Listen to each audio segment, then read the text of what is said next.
retour dans votre matinale Tok Tok Sénégal. Bonjour à tous ceux qui nous rejoignent maintenant. Il est 8h et c'est l'heure de passer à votre rubrique Écho du Net. xibaar yi gën a fës ci internet bi ñu fas yéene si ànd ak Rose Lafleur. Alors Rose, finalement, on va parler de ce voyage, le voyage du président Bassirou Diomaye Faye en France avec la première dame Absa Faye.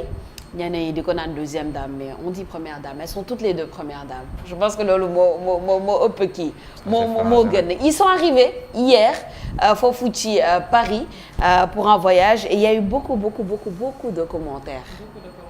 Pour ouverture Jeux olympiques foofu ca Paris. Donc la première dame comme tu viens de le dire.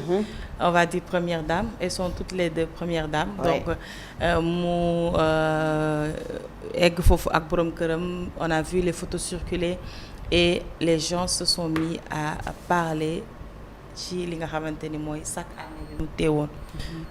Polémique bëri ci toile bi dañuy dem rek xool quelques tweets après ñu daal di dellu ci plateau bi commenté ko. Aïcha. Alors tweet bi njëkk bi nga xamante ni moom la ñuy jël mooy bi nga xamante ni Ebal Ya Mozindo Off moo ko def. Donc mu ngi naan le président du Sénégal, son excellence président Diomaye et sa seconde épouse madame Absa Faye sont arrivés à Paris pour participer au sommet Sport pour le développement durable. Cet événement qui réunira plus de 500 participants discutera d'engagements concrets pour atteindre les objectifs de développement durable avant la cérémonie d'ouverture des Jeux olympiques de Paris.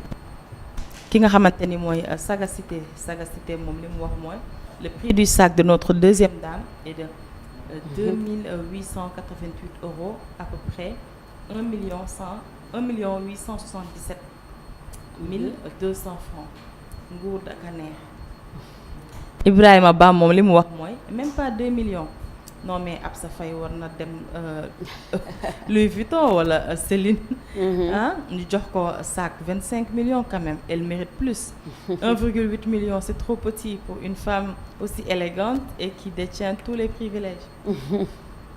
Keneen ki nga xamante ni mooy Alpulaar moom li mu wax mooy j'ai le même sac teg 25 000 laa ko jëndee, vrai bi ak faux bi doo ko xàmmee benn la. Ki nga xamante ni mooy daa sutung nee na sac et son prix m'importe peu. Par contre mu def maanaam 2 points la bëgg waxtaane. Guy Marius Sagna ne se rend-il pas compte que le président Diomaye se fait inviter à des événements stériles vu l'opinion de souveraineté radicale qu'il incarne. 2 mu ne pourquoi et au nom de quoi président Diomaye doit voyager avec sa femme. Ki nga xamante ni mooy Babacar Diouf moom nee na nii la avec la deuxième dame nationale, c'est pour les femmes chics. Vous allez voir d'autres articles plus chers. Par contre la première dame, c'est pour les femmes sobres, moins nantis. Elle promeut la consommation locale. 2 modèles de vie. Soyez toujours heureuses mesdames. Waaw.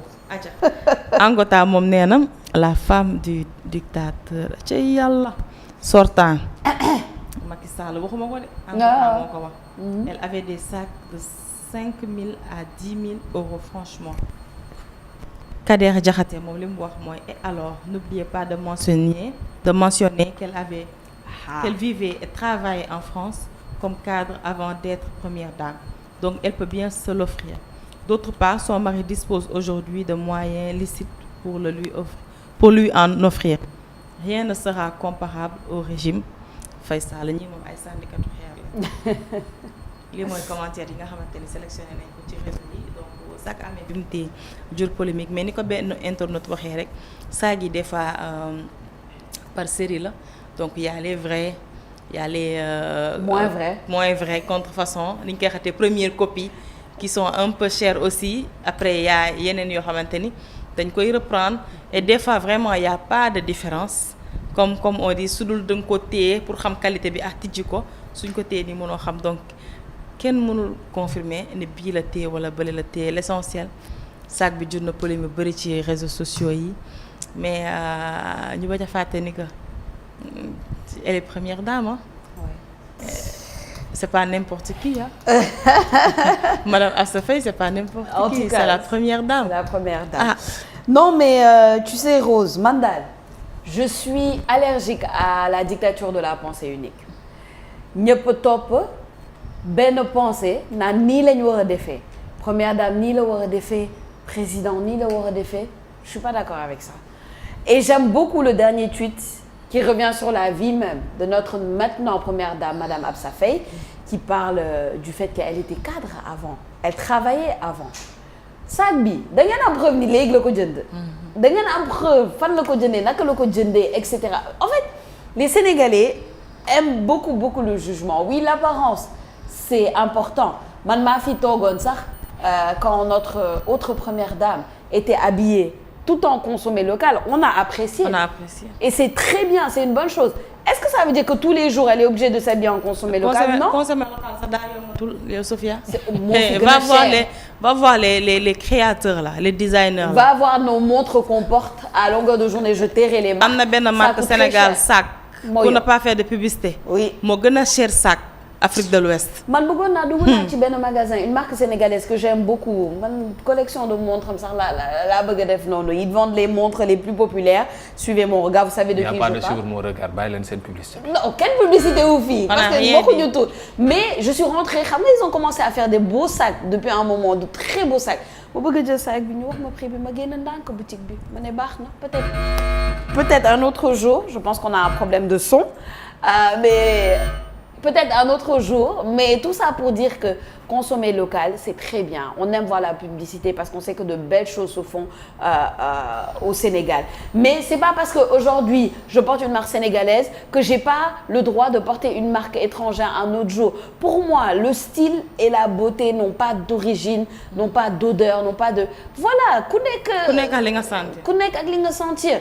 Et puis voilà, une garde-robe, c'est garni, surtout quand on a les moyens. Man, je ne suis pas là pour compter le portefeuille de Madame Absa Faye ou de quelqu'un d'autre, mais voilà, man, allergique à la dictature de la pensée unique rek Hassana.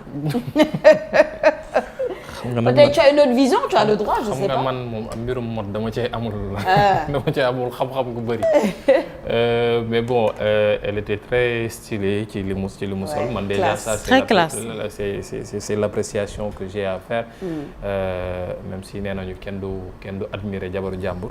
Mais elle était très stylée par rapport à ce qu'elle portait et ça peut-être répondait à ses goûts et ses apparats parce que ku nekk ak ni nga mel mbirum nag ay njëgum saak moom jàpp naa ne wax dëgg fa neex yàlla dañoo ñàkk lu ñu waxtaanee rek mais suñu amoon lu ñu waxtaanee ci réew mi nañu wax leneen lu jëm lu dul mbirum ay saak bii la sol saak bi ñii lay jar ou bien ne la lay jar ndax xam nga koo xam ne moom nekkoo ci compte bancaire am nekkoo gestionnaire compte am. bilaay munoo wax ndax weer wi jot na fa 1 million. weer wi jot na fa 100 francs. wala weer wi dañ ko débité ne ko yow yaa ñu yoreel. donc soo xamul loolu nag mënoo nekk ci wax ne non diw lii lay sol wala la lay sol c'est des jugements de valeur yoo xam ne man je me dis que ça n'a pas de sens et après ça rabaisse vraiment le débat public surtout ci réseaux sociaux yi man je me disais que gars yi dinañ am leneen lu ñu waxtaan parce que on a quand même 70 Sénégalais yoo xam ne ñoo ngi Tunisie ñu jàpp leen fa on attend de l'État du Sénégal mu xool nan lañ leen taxawoo su fekkee ne dañ ko tàmbali te def ci suuf on attend mu nekk loo xam ne dina sotti on entend encore des jeunes Sénégalais mourir ci yoonu géej gi on espère que ne loolu nguur gi moo ngi koy bàyyi xel on attend toujours de voir comment est-ce que ils vont aider les familles des personnes yi xam ne ñàkk nañ seen bakkan ci période manifestation yi fi am ci diggante 2021 2023 est-ce que ce sera justice qui sera rendue est-ce que ce sera dédommagement est-ce que ce sera accompagnement psychologique loolu on sait toujours pas ñoo ngi toog di xaar on sait pas ñi xam ne dañoo am ay jafe-jafe ñu yóbboon leen ci kaso gi te ñu wax ne dañ leen bàyyiwaat naan noonu ndax loi d'amnistie bi te ñenn ñi ñàkk seen ay bërëbu liggéeykaay est-ce que dañ leen am accompagnement financier avec DER ONFP yeneen yi xam ne moom la fi nguur gi nekk on sait pas. On ne s'interroge pas quelquefois dans le débat public sénégalais et malheureusement dañuy wax ne non ñun médias yi ñun ñooy abrutir la population sénégalaise. Mais c'est pas ça c'est que quelquefois sur les médias sociaux yi xam ne moom mooy média non mainstream yi léegi li nga fay gis quand même tu te dis on est vraiment en retard par rapport aux autres et c'est bizarre quoi, c'est bizarre. ñun du ñu interroger wu réellement sur la cause du voyage du président de la République il faut le dire. Et c'est sur ça que je voulais revenir. Il faut le dire dañ ko invité te dañ ko invité ci JO bi waa comité international olympique ñoo ko invité la raison elle est simple Sénégal 2026 incha allah wala 2025 su ma juumul day moom moo war a accueillir Jeux olympiques de la jeunesse.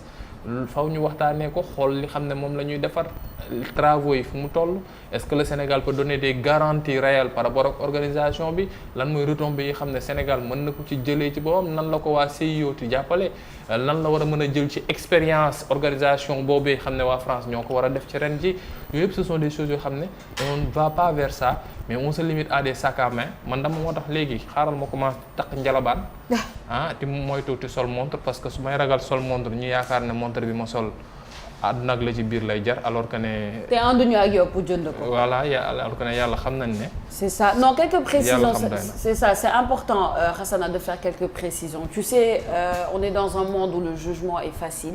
Donc des fois c'est important de revenir sur certaines choses fii moom et tu as raison les médias ont la critique facile. C'est facile de nous critiquer nous alors que man je dis souvent aux gens nous on parle de tout.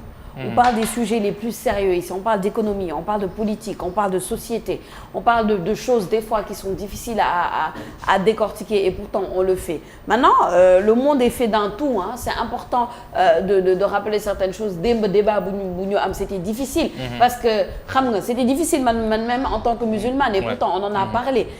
Donc je pense que des fois, la critique facile qu'on fait aux médias aussi, il faut, moi ce que je dis souvent, il faut doser quoi. Comme on dit. Il faut doser. Maintenant, il y a un tweet aussi intéressant. Moi, c'est la question que j'allais te poser. Le fait que le président Bassirou Diomaye Faye aille au JO, oui, on l'invite à des choses qui sont pas importantes et tout. Non, il y a des enjeux. Les gens ne maîtrisent pas souvent les enjeux géopolitiques et ne maîtrisent pas changement. Il y a une différence entre eux. Il y a une importante différence pour moi entre changement des dynamiques et des relations bilatérales entre nous et d'autres pays, dont la France, on a un énorme historique avec, que coupure carrément des relations. Coupure, pour moi, elle n'a pas lieu d'être. Et ça, c'est impossible. Et c'est même impossible. C'est impossible. Maintenant, est-ce qu'il faut changer la dynamique? Oui. On dit que non, qu'il ne doit pas y aller. Mais pourquoi ne devrait-il pas y aller? Le truc, c'est pas il ne doit pas y aller. Le truc, c'est lan la fait def ak lan la fait génne, lan la fait apporter. Ban jàngat la fait am et naka lay représenter suñu dëkk, suñu réew. Surtout, je pense que c'est ça qui est important. Pour revenir sur le tweet qui dit que oui, qu'il n'a rien à faire là-bas. Donc, voilà. ñun de xam nga problème mooy dañu bëgg coupure moo ñu sonal alors que ne ku laajoon Karim Wade ak président Abdoulaye Wade soo ko waxee waxut coupure mun la déet moytul loolu noonu parce que coupure courant moom moo andi jafe-jafe yu ñu fi amoon ci atum 2011 on se rappelle bien ci délestage yu métti ya ci atum 2023 gii nii itam ku laaj Moussa Bokar Thiam waxati ko waxu coupure mun la déet bul wax dugg ci loolu ndax coupure réseaux sociaux yeeg internet bi lu nekk dégg na ko ci ba état bu Sénégal ñu porté ko plainte ci cour de justice bu CEDEAO donc coupure liaison avec la France bi xam ne lu bëri ci suñu koom-koom ci ñun ak ñoom ñoo koy jokkalante ci mbirum dem ak dikk ci mbirum lu ñuy wéccalante import export seen ay entreprises yu bëri nekk fi mu toll ni soo ni woon da ngay couper sunu lien avec la France c'est comme si da nga ni woon non waa Sénégal kaay lañ ñu def un bond en arrière de 60 ans quoi on revient vraiment ci jamonoy fédération du Mali ñu ne non léegi nag nañu xool comment est-ce qu'on va travailler pour mën a dellu soit en avant et c'est pas quelque chose boo xam ne on doit jouer avec. Exactement. Carrément on peut revoir les termes de la collaboration en cherchant d'autres partenaires ça et là ça a été le cas avec Abdoulaye Wade à un moment donné ba mu demee ci naar yi doon fa jëli ji koppar mais carrément wax na dañuy dagg lépp ak France soo ko defee di nga def loo xam ne après dinañ ko réccu ta population va regretter ça. dafa logique sax dafa logique mu ngi noonu Rose. oui di la gërëm di la sant ci Eco du Net yi. On te donne rendez-vous demain. Inch'Allah vendredi et on discutera de cette fameuse pluie. soo leen ba pàccee rek dem leen ñibbi gaaw. dew ma ñibbi. daa am lu may lijjanti wax naa la. nga ni su ma wàccee ma ñibbi non attends dama. day taw de. ma ñibbi. boo wàccee ñibbil. ma ñibbi. waaw yaa ko wax Alassane mën naa ko wax. boo wàccee ñibbil. boo wàccee loolu wax boo eggee sa kër. su ma wàccee wala su ma toogee pare jour toog. waxuma toog soo wàccee ñibbil. wàccee 17h laay wàcc soobee yàlla. yàlla nga am yoon boo. ba na ngay wàcc Hassana 17h. 17h. waaw pencum ndaw ñu ngoon incha allah. yàlla bëri na sutura. yàlla baax na yàlla baax na. yàlla bëri na yàlla sutura. baax na. yal na Rose leen yàlla defal jàmm. Amin. yal na leen yàlla defal jàmm. yal na leen yàlla defal jàmm bu suba jàmm ak salaam incha allah.